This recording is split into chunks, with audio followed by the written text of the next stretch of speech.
இனிமையான நண்பர்களே, அன்புள்ளம் கொண்ட சொந்தங்களே, அனைவருக்கும் வணக்கம். சட்டமன்றத்தில் பாட்டாளி மக்கள் கட்சியின் கௌரவ தலைவர் ஜி.கே. மணி அவர்கள் வன்னியருடைய இடஒதுக்கீடை எப்பொழுது தருவீர்கள் என்று கேள்வி எழுப்பிய பொழுது அதற்கு பதிலளித்த திமுகவின் அமைச்சர் சிவசங்கர், கலைஞர் தான் 20% இடஒதுக்கீட்டை வன்னியர்களுக்கு கொடுத்தார், திமுக கொடுத்தது. அதற்கு பிறகு 10.5% இடஒதுக்கீட்டை அதிமுக கொடுத்தது. ஆனால் பாட்டாளி மக்கள் கட்சியை நன்றி மறந்துவிட்டு திமுக, அதிமுக ஆகிய கட்சிகளோடு கூட்டணி வைக்காமல் சமூக நீதிக்கு எதிரான பாரதிய ஜனதா கட்சியோடு கூட்டணி வைத்து விட்டது என்று அவர் கூறியிருந்தார். அதற்கு மறுப்பு சொல்வதற்கு, தன்னுடைய கருத்தை தெரிவிப்பதற்கு பாட்டாளி மக்கள் கட்சியுடைய சட்டமன்ற குழு தலைவர் ஜி.கே. மணி அவர்கள் முயற்சித்த பொழுது அவருக்கு பேசுவதற்கு வாய்ப்பு கொடுக்காமல் திமுக அமைச்சர் பேசியதை மட்டும் சட்டசபை குறிப்பேட்டில் பதிவு செய்தார்கள். இது ஒரு மிகப்பெரிய சர்வாதிகார நடவடிக்கை. இந்த சர்வாதிகார நடவடிக்கை திமுகவிற்கு இன்றைக்கு ஒன்றும் புதிதல்ல. ஆண்டாண்டு காலமாய் அவர்கள் ஆட்சியில் இருக்கின்ற பொழுது அவர்கள் சொல்கின்ற கருத்துக்களை மட்டும் பதிவு செய்வது, அவர்களுக்கு எதிரான ஆணித்தரமான கருத்துக்களை சட்டசபை குறிப்பேட்டில் பதிவு செய்யாமல் அவற்றை மறுதளிப்பது என்பது திமுகவிற்கு வாடிக்கை. ஆனால் அதற்கு அடுத்து பேசிய முதலமைச்சர் மு.க. ஸ்டாலின், ஜாதிவாரி கணக்கெடுப்பை மத்திய அரசு தான் நடத்த வேண்டும், மத்திய அரசோடு கூட்டணியில் இருக்கின்ற பாட்டாளி மக்கள் கட்சி தான் அதை வலியுறுத்த வேண்டும், ஆகவே ஜாதிவாரி கணக்கெடுப்பை நாங்கள் நடத்த முடியாது, மத்திய அரசு ஜாதிவாரி கணக்கெடுப்பு நடத்தாமல் வன்னியர்களுக்கு 10.5% இடஒதுக்கீட்டை கொடுக்க முடியாது என்று திட்டவட்டமாக மறுத்திருக்கிறார். இதிலிருந்து என்ன தெரிகிறது என்றால், வன்னியர்களுக்கு இடஒதுக்கீட்டை கொடுக்க கூடாது என்பதிலே திமுகவும் இதன் தலைவர் மு.க. ஸ்டாலினும் முழு மூச்சாக இருக்கிறார்கள்.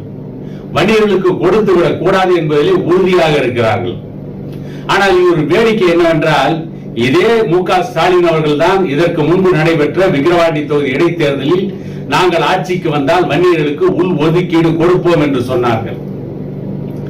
அதற்கடுத்து இப்பொழுது நடந்து முடிந்த நாடாளுமன்ற தேர்தலில் தருமபுரி நாடாளுமன்ற தொகுதியில் தருமபுரியிலே பேசிய இன்றைய விளையாட்டு பிள்ளை விளையாட்டுத்துறை அமைச்சர் மு.க. ஸ்டாலினுடைய அருந்தவ புதல்வன் உதயநிதி ஸ்டாலின் சொன்னார், நாங்கள் சட்ட போராட்டம் நடத்தி வன்னியர்களுக்கு இடஒதுக்கீடை பெற்று தருவோம்.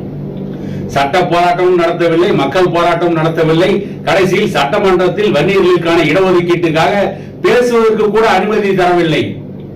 ஆனால் இவர்கள் மூச்சுக்கு 300 முறை சொல்லிக் கொள்ளார்கள் திமுகவை சமூக நீதி கட்சி என்று. இவர்கள் திமுகவை சமூக நீதி கட்சி என்று சொல்கின்ற பொழுதெல்லாம் கிராமப்புறத்திலே சொல்கின்ற ஒரு பழமொழி எனக்கு நினைவுக்கு வரும்.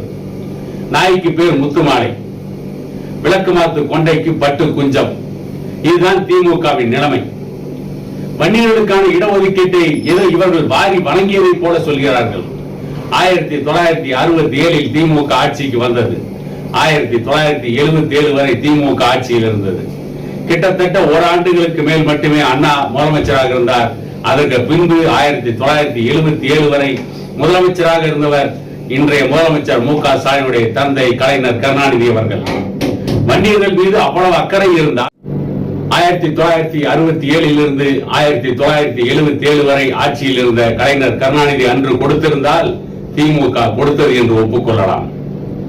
அதற்கு பிறகு 1989 ஆட்சிக்கு வந்த கலைஞர் 1987 ஆண்டு பாட்டாளி மக்கள் கட்சியும் பாட்டாளி மக்கள் கட்சியின் நிறுவனர் டாக்டர் ஐயா அவர்களும் நடத்திய ஒரு வார கால சாலை மறியல், 1980 தொடர்ந்து நடந்த போராட்டங்கள், இவற்றின் விளைவாக வன்னியருடைய எதிர்ப்பை சமாளிக்க முடியாமல் தான் கலைஞர் இடஒதுக்கீட்டை கொடுத்தார். அந்த 20% இடஒதுக்கீட்டிலும் 107 ஜாதிகளை திணித்து அந்த இடஒதுக்கீட்டை சிதைத்தார்.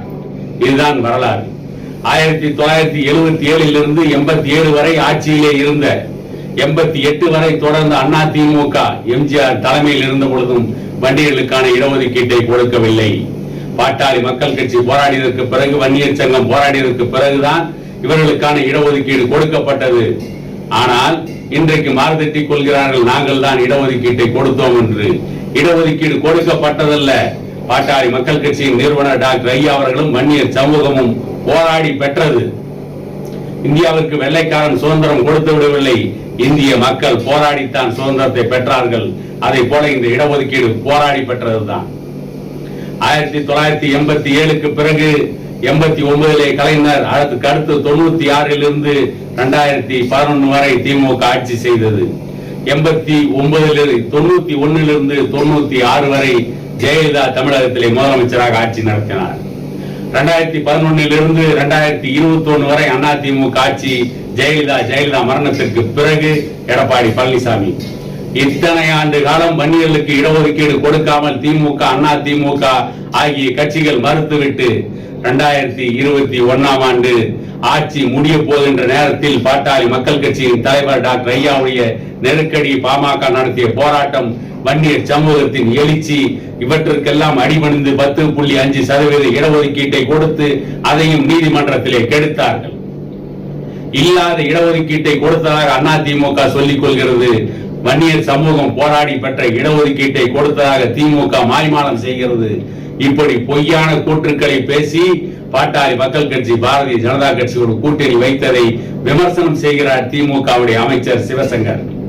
சமூக நீதியை சாய்த்த திமுக, சமூக நீதியை அளித்த திமுக, சமூக நீதியை பற்றி பாட்டாளி மக்கள் கட்சிக்கு பாடம் எடுப்பதற்கு தகுதி இல்லை.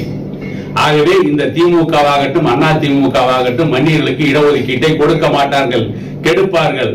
ஆகவே பாட்டாளி மக்கள் கட்சி ஆட்சி அதிகாரத்துக்கு வர வேண்டும். சட்டமன்ற தேர்தலில் பெரும்பான்மையான இடங்களை பெற வேண்டும். விக்கிரவாண்டி தொகுதி இடைத்தேர்தலில் பாட்டாளி மக்கள் கட்சி வெற்றி பெற்றால் மட்டுமே வன்னியர்களுக்கான இடஒதுக்கீடு சாத்தியமாகும் என கூறிக்கொண்டு இன்னொரு காணொலியில் உங்களை சந்திக்கும் வரை உங்களிடமிருந்து விடைபெறுவது உங்கள் எடப்பாடி துரைசாமி.